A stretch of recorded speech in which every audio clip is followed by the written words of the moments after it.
សួស្តីអ្នករៀន Techno ទាំងអស់គ្នាថ្ងៃនេះខ្ញុំចង់បង្ហាញអំពីការ print ជាអក្សរ Braille សម្រាប់អ្នកដែលមានពិការភាពដូចជាខ្សោយកំហើញហើយលោកគ្រូអ្នកគ្រូក៏អាចយកទៅដើម្បីជាជំនួយក្នុងការ print ជាម៉ាស៊ីនembossers ដើម្បីជួយដល់សិស្សដែលមានពិការភាពឬខ្សោយកំហើញឥឡូវចាប់ផ្ដើមជួយខ្ញុំយើងចុចទៅលើ icon នេះមកដែលមានឈ្មោះថា DBT ហ្នឹងមុនដំបូងវាចេញដោយសារខ្ញុំក្រេកអញ្ចឹងវាចេញជា message អញ្ចឹងក៏អត់បញ្ហាទេខ្ញុំបើកមកយើងចុច OK ហើយយើងចូលមកឯកសារថ្មីដើម្បីរៀបចំណាយើងយក English UEB ណាឥឡូវយើងបានជាផ្ទាំងឬក៏ interface មួយមុនដំបូងគឺយើងត្រូវចូលទៅកំណត់នៅកន្លែង document ហ្នឹងមកហើយយើងយក embosser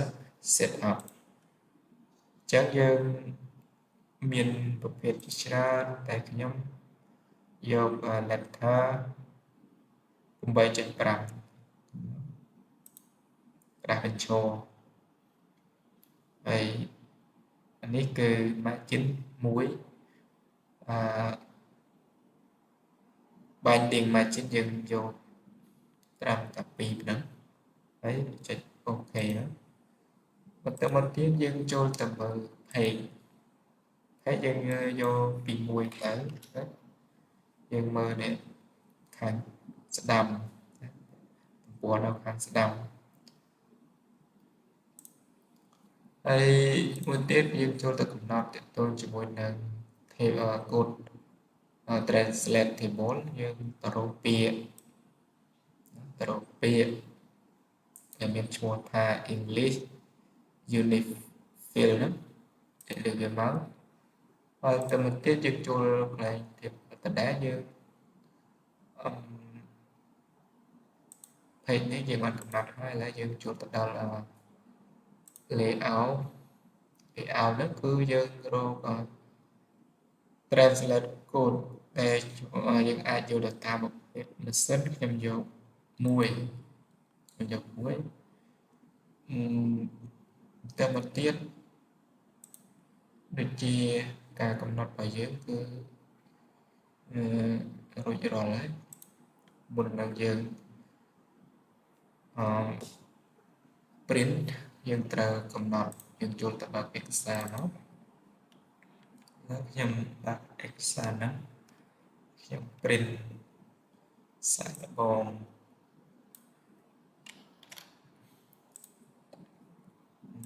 copy ខ្ញុំ paste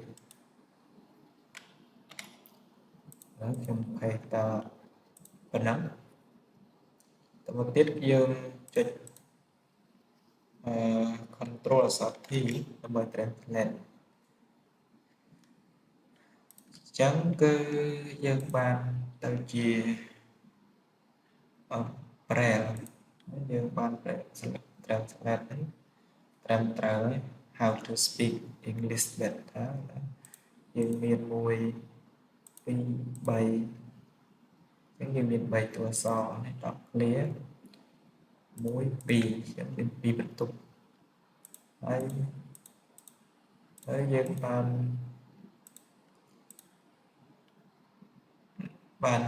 រៀបចំវាត្រឹមត្រូវហើយ